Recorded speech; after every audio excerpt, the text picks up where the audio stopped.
kabas kibbas teessanii baas dhiyaas teessanii warreen argeffachaa jirtanii qooqa kana kan dhageessanii lammiin koo hundumtinu maqaa gooftaa Yesuus Kiristoosiin nagaan siniif haa ta'u jedha. Duraan dursinee barumsa koo mata duree isa jalqabaa sanatti wal agarreerra kutaa tokkoffaa gadhiiseera. Akkasin duukaa buutan nama mana argaas waan hin jiruufi har'ammoo iyyuu kutaa lammaffaa ilaalla. Isa duraa keessatti itti galmasaa fi akkasumas immoo yeroo kee yeroodhaan qabi mata duree jedhu jalatti yeroon akkamiin qabama kan jedhu ilaalleerra.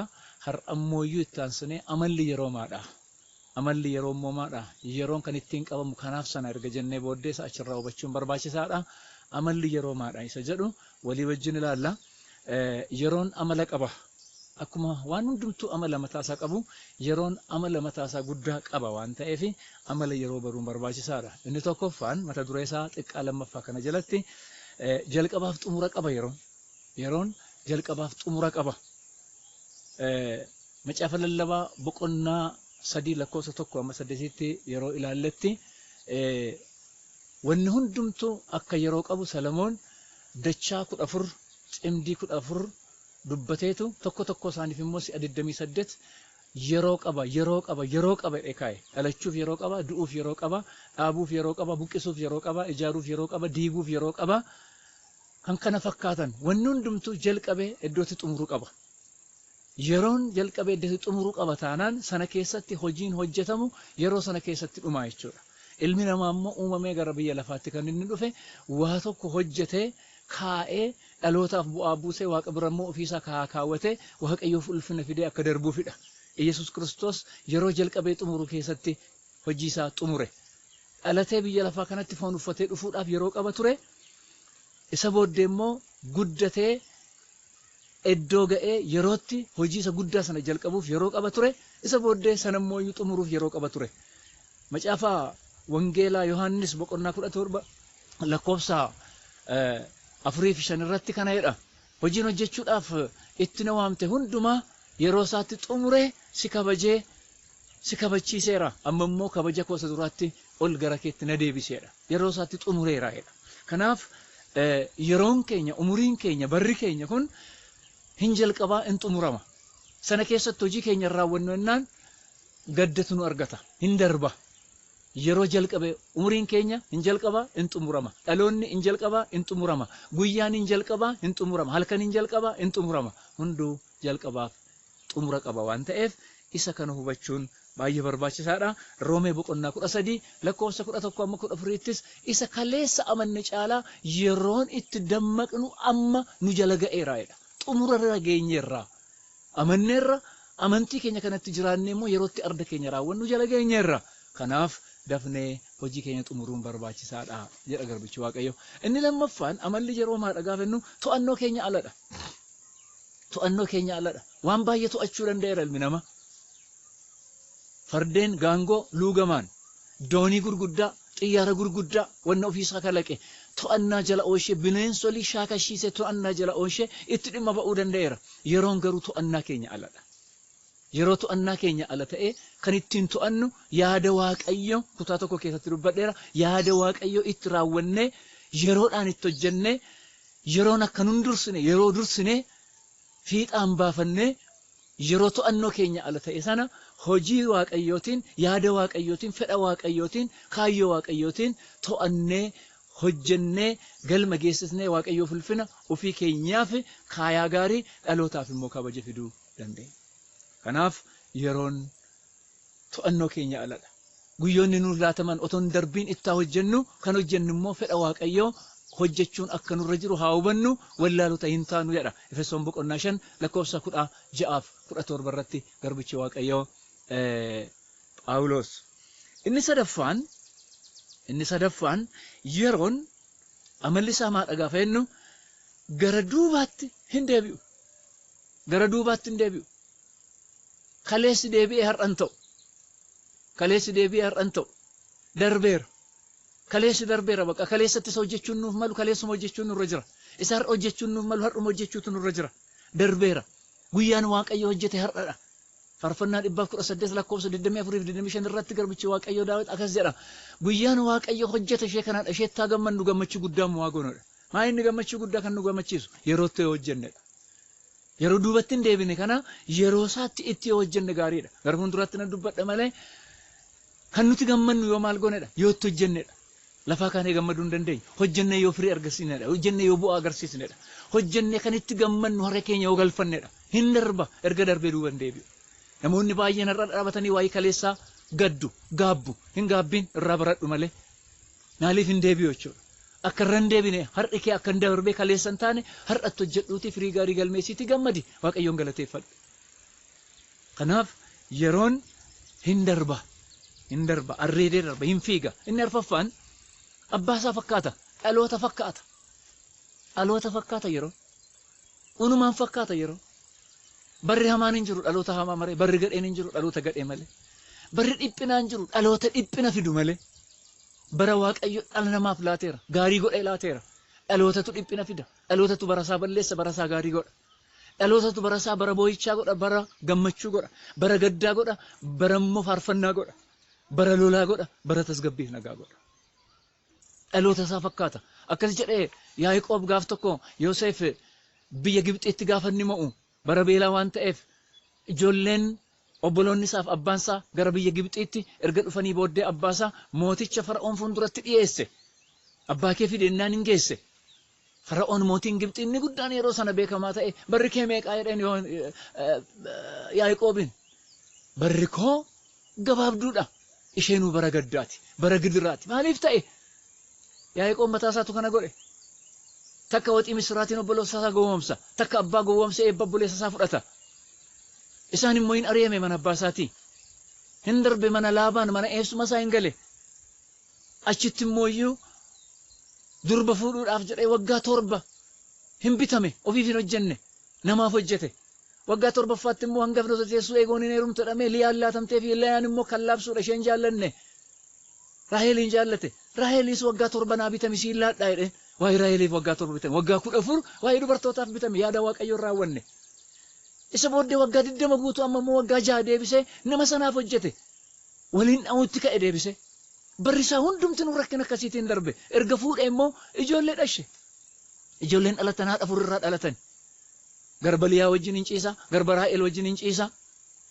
Raahel immoo iyyuu Waaqa abbaa ishee waaqa tolfamaa hattee sobdeetu karaatti haftee faraataatti hin duute. Isheen inni jaallatu hin duute. Mucaa ishee irraa dhalate Yoosefiin immoo reebanii gurguranii hin du'e jedhanii obboloonni isaa. Maaliif hundi isaanii haadha adda addaa irraa waan dhalataniif waliif hin gaddani. Abbaan isaanii rakkinaan dabarse barri koo bara rakkinaa ta'e. Hojiidhuma Yaaqoob fakkaata barri isaa. Hojii kee fakkaata barri kee. Gocha kee fakkaata barri kee. Isatti hojjette fakkaata barri kee. Isatti raawwatte fakkaata barri kee. Bara kee kan balleessus, bara kee kan qindeessus, bara koo gaarii kan godhus, bara koo hamaa kan godhus anadha. Dhalootadha. Jaarraan 21ffaan, jaarraa 19ffaa, jaarraa 20ffaan fakkaatu. Dhalootatu adda waan ta'eef. Dhalootuma isaa fakkaata barichi. Barri kun bara ammayyummaatu jira waan ta'eef. Bara teknoolojii jira waan ta'eef. Baratti namni walitti bineensa ta'edha. Baratti namni wal gowwoomsudha. Baratti namni arrabaan walitti dubbatee gaarii walitti odeessee lapheetiin wal gurgurudha. Kanaaf barri dhaloota fakkaata. Barri dhaloota fakkaata. Seera uumamaa boqonnaa 47 lakkoofsa 7 jalqabaatii ilaalaa. Inni biraan barri amalli isaa maadha gaafa jennee ilaallu baay'ee ariifataadha. Barri baay'ee ariifataadha. Hin fiiga baay'ee fiiga. Hin ariifata baay'ee. Akka maalii ariifata jenne waa gabaabaa isinitti agarsiiseen darba. Inni tokkoffaan akka guyyoota keessummummaa ariifata. Guyyaan keessummummaa gabaabaadha. Keessummaan tokko hin dhufa hin deema. Keessummaan tokko hin dhufa hin deema. Dhufeetu tokko keessummaan tokko hin turu. Torbee tokko booddee keessummaa miti. Torbee lama booddee keessummaa miti. Yoo ture abbaa biyyaatti hojjedhu jedhama. Guyyaa lamaaf guyyaa sadiif garuu keessummaadha. Akka bara keessummummaa gabaabaadha. Ariifataadha. Hin darbaa jechuudha. Kanaaf akka jedhee Yaaqoob hedduman sila isinitti hime seera uumamaa boqonnaa 47 gaafa dubbisan barri koo bara keessummummaati gabaabaadha. Isheen waan abboota kootii gadidha jedhe. Ani Abrahaamii gadidha, ani Isaaqii gadidha. Gabaabaa ture. Hin gadde baay'ee gadde yoo gaddis maal godha hin deeffatu hoo. Hin deeffattuun bara kee. Maal goota yoo gaddite bara kee deeffachuu hin dandeessu. Otoo hin darbiin oto fiigee singatiin yaada waaqayyoo kiyyootiin qabdu furmuuttiin qabdu dubbadheera kutaa tokko keessatti fedha waaqayyoo duwwaa raawwachuudhaan waa'ee Daawit kaaseera Daawit fedha waaqayyoo bara isaaf kennametti raawwatee hin boqote iddoo abboota isaattis awwaalame iddoo ulfinaatti awwaalame waan inni hojjete fedha waaqayyoo immoo yommus ilaalleerra isa achitti ilaaltanii isa kana hubachuun barbaachisaadha. Bara keessummaa fakkaata. Inni lammaffaan bara keessummaa miti akka gaaddisaati. Gaaddisa ganama argitanii guyyaan argitanii gaaddisa guyyaa argitanii immoo ganaman argitanii. Galgalan argitan hin darba gaaddisni inni ganamaa guyyaa darba inni guyyaa galgala darba ariifataadha yeroo darbuun argitan anamma gaaddisa keessa dhaabadheetaniin sagalee kana isinii labsaa jira sagalee kana isinitti dubbachaa jira gaaddisni kun xinnoo ture hin darba isa booddee aduu ta'a eddan biraan mootodha qabe gaaddisni jira innis hin darba akka gaaddisaati jedha sagaleen waaqayyo akka gaaddisaati faarfannaa 444 lakkoofsa 3-4 ilaaluun baay'ee barbaachisaadha. Yaa waaqayyo ati akka waa'ee isa yaaduuf namni maali? Akka waa'ee isaa yaaduuf namni maali? Ati akka yaadni isaa qabduutti ilmi namaa maali? Akka yaada isaaf qabduutti ilmi namaa maali? Namni akka qilleensaa shuf jedhee barri jireenya isaa akka gaaddidduu hin darbedha. Akka qilleensaa shuf jedhee akka gaaddidduu immoo hin darbaa. Waa ilma namaa yaaduuf maali? Ilmi namaa maali? Barri isaa hin darbaa ariifatee. Bara darbu kanatti waan hin dabarre hojjedhu. Bara darbu kanatti waan ittiin gaabbine hojjedhu. Bara fiigu kanatti mee duukaa fiigiitii dursiitii waaqayyoon dawoo godhadhuutii humna godhadhuutii waan hin dabarre hojjedhu. An kanaan achi si gatee sokka. Inni sadaffaan akka habaabooti. Faarfannaa 95-9 Phexros 1:24 ilaaluun hin danda'ama.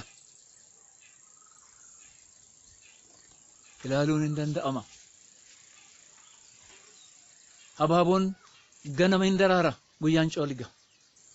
Yookiin immoo yeroo birraa hin daraara xinnoo ture immoo hin cooliga. Yoo toleef ija godhata. Yoo sirriitti kunuunfamee ija godhata. Barri keessa akka habaabooti. Yoo sirriitti kunuunsite bara darbu sana keessatti waan hin dabarre hojjetta ija gaarii nyaatta. Yoo akkasumaan dabarsite yeroo akka habaaboo si jalaa cooliga akka margaa si jalaa cooliga. Si gatee sokka. Akka habaabooti. Habaaboo baay'ee keessa gangalu hin bareeda baay'eetti bashannanu. Xinnoo turee gaafa ilaalan garuu hin cooliga. Hin harca'a umurii hin qabu. Barri akka kanaaf fiiga. Maal gochaa jirta bara kee habaaboo kanatti? Bareedaadha barri kee akka habaaboo bareeda. Garuu hin cooliga hin darba dafee. Bara bareedaa kanatti waan bareedaa hojjedha. Bara bareedaa waaqayyo si laate kanatti waan waaqayyoon gammachiisu, waan itti gammaddu, waan dhaloonni sirraa argachuu barbaadutti hojjedhu darbi. Inni biraan akka afuura baafannaa takka namni jedhee baafatee dhiisuuti. Akka kanaati. Isa kana afuura baafannaa takka akka kanaat darba. Faarfannaa 90-7-10 akka namni argansuu nama tokkooti. Yeroon barri akka argansuu nama tokkooti. Hin darba umuriin. Barri guddattummaan darba. Barri dargaggummaan darba. Barri ga'eessummaa akkas darba. Barri dullumaas hin darba. Isa booddee du'a dhufa. Hin arreeda hin fiiga. Akka argansuu keeti. Hamma argansuu kee amma libsuu ijaa keeti. Maal gochaa jirta satti? Gaarii moo hamaa hojjechaa jirta? Kan waaqayyoon gammachiisu moo kan gaddisiisu? Kan dhaloota uffee jechisiisu moo kan dhaloota wayyoo jechisiisu gochaa jirta? Dhaloota na dhagahi. Dargaggeessa dargaggeetti ga'eessota, beektota, gurguddoota, jajjaboota na dhagahaa warra waaqayyo kaayyoodhaaf gara biyya lafaatti sin fide. Kaayyoof uumamtani kaayyoo malee kan uumame hin jiru. Kaayyoo malee gara biyya lafaa kan dhufe hin jiru. Nama kaayyoo irraa kaata malee waaqayyo kaayyoo irraa hin kaatu. Inni shanaffaaf inni dhumaa yeroon kee akka malee rifata akka urka bishaaniiti akka urka danfaati. Yaaqoob boqonnaa ergaa Yaaqoob boqonnaa 4:10 irratti jireenyi keenya kuni maali? Akka urka bishaaniiti yoo waaqayyo jedheef boruuf bara dhufu kana goona jedha malee ofii keessan hin murteessina. Sababiinsa hankeessan miti. Egaa amalli baraasa kanadha. Amalli baraa kana fakkaata. Gabaa jalqabaaf xumura qaba. To'annoo kee aladha. Abbaasaa fakkaata. dhalootuma sana fakkaata.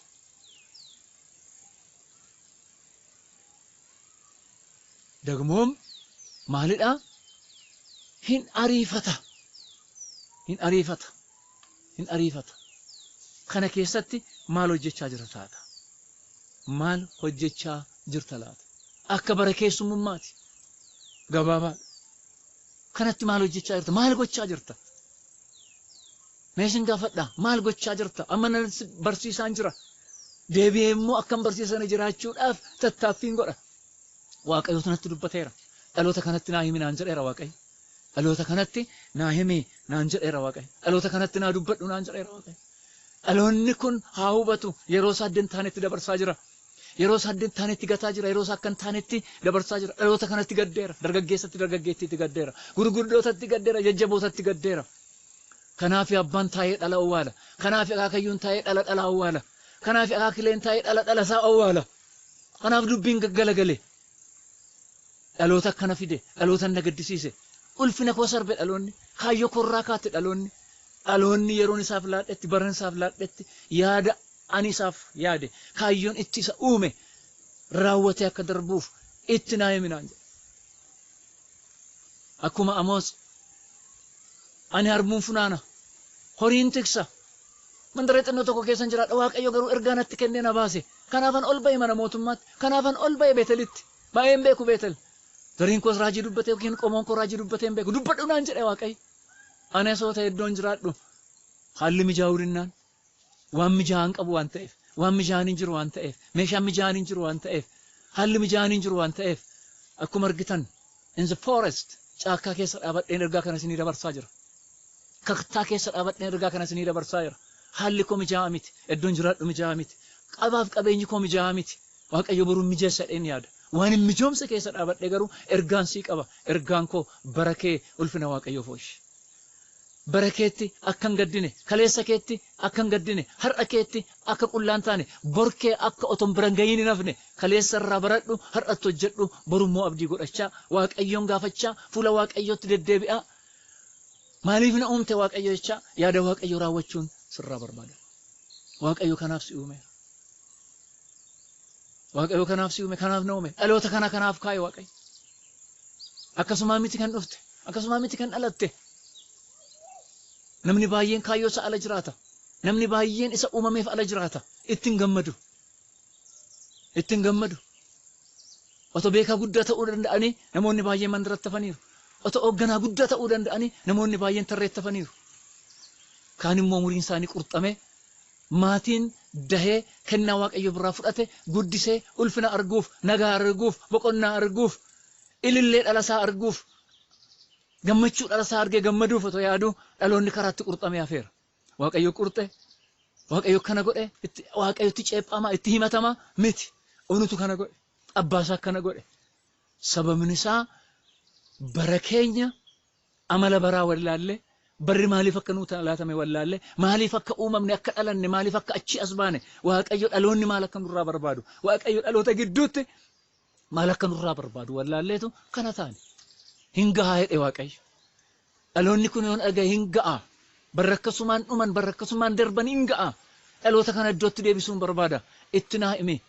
Barri ani laadhe kuni bara ulfinaati. Barri ani laadhe kuni bara kabajaati. Barri ani laadhe kuni dhalootaaf bara hambaa itti kaa'anidha. Bara qophiiti. Dhaloota kanatti gaddeera. Kan hin gammadu yoo dhaloonni kun gara kootti deebi'edha. Yoo dhaloonni kun gara kootti deebi'uudha dadhabe immoo barri isaa kana caalaa bara gaddaa bara boo'ichaa bara gidiraa bara salphinaa bara wayyoo bara dukkanaa hin ta'a naan jedheera Waaqayyo. Ati karaa dhaabattee waan gootu wallaaltee gaarii sitti fakkaatee waa hojjettee amma immoo karaan si jalaa badee barri kee sitti hadhaa'ee maaliifan uumame kan jettu ammayyuu yeroo hin jira karaatti deebi'i Waaqayyo bara kee hin bareecha hin mi'eessa hin miidhagsa. Warri immoo badii fooshaa jirtan deebi'aarra. Warri jallinaa fooshaa jirtan warri dhala namaa ajjeesuutti dhiiga dhangalaasuutti warri fooshaa jirtan deebi'a. Kanaaf hin uumamne isin. Ulfinaaf uumamtan gaariif uumamtan kabajaaf uumamtan eebbaaf uumamtan ulfina Waaqayyoof uumamtan. Kanaaf bifa Waaqayyoof simboo Waaqayyoo qabattanii dhalattan. Deebi'aa jedha Waaqayyo. Reevaantoo raadiyaal vaajana maseekraa daalvaara dhalaa boosaadiyaa. Nu gargaaru Waaqayyo. Dubbii kana hubachuudhaaf kutaa tokko dubbisuun baay'ee gaariidha. Kutaa tokko sirriitti dubbisuun baay'ee gaariidha. isa dubbisanii kanatti deebisan baay'ee hubattu waa'ee yeroo keessanii Waaqayyo dubbachaa jira. Ittaanee kutaa sadaffaan jira. Duukaa bu'uu nutti fufa hin kadhanna. Heela raabaa jaana seekiyaa pooriyaa na wajjin kadhadhaa. Harka keessan kaasaati Waaqayyo bara keessaniin eebbisa, yeroo keessaniin eebbisa, karaatti sin deebisa, fedha Waaqayyootti sin deebisa, yaada Waaqayyootti sin deebisa. Dargaggeessaa dargaggeetti beektotaa gaheessotaa abboolii haadholii lammiin hundumtinuu kaaba kibba keessaaf dhiyaa kan jirtani, keessaaf ala kan jirtani. Haala kamiyyuu keessa jiraadhaa, waan kamiyyuu keessa gadda keessa gammachuu keessa jiraadhaa, qabaa beekaa wallaalaa. Waan hundumtuu isinitti tolee waan immoo isinitti hadhaa'ee jiraadhaa. Waaqayyo sana hundumaa wal qixxeessuu danda'a. Leevaa jaaniyamoos maqaa gooftaa Yesuus Kiristoosiin ulfinni siif haa ta'u. Ilaa dhaloonni dhagaa jiran kun akka sagalee kanaa haa ta'an.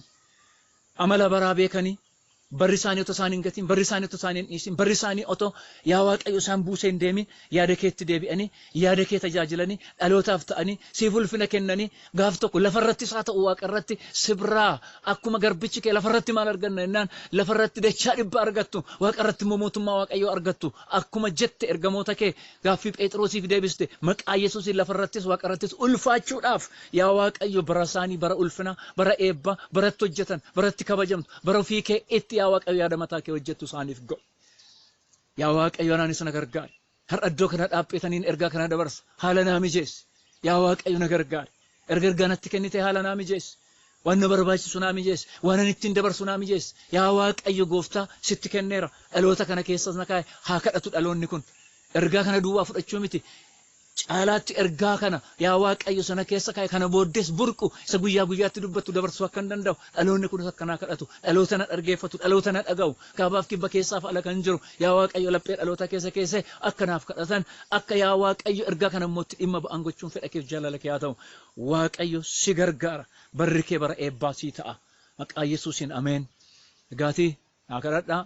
Haala kanaan otoo hin ta'in haala qindaa'een, haala sirraa'een, haala idiitii ta'een, haala miidhageen namni eessa dheen yaada. Amma garuu haalliin keessa jiru, iddoon keessa jiru, haalliin keessaa dhufe. Akka kanaa miti haa ta'uuti akkasuma ta'e immoo Waaqayyo ergaa dabarsinaan jedheera. Moobaayilii xinnoo keessaa nan dabarsaa jira. Naa kadhadhaa. Ani isiniin kadhadhaa. Barri keessan bara eebbaa, bara ulfinaa isiniif haa ta'u. Ameen.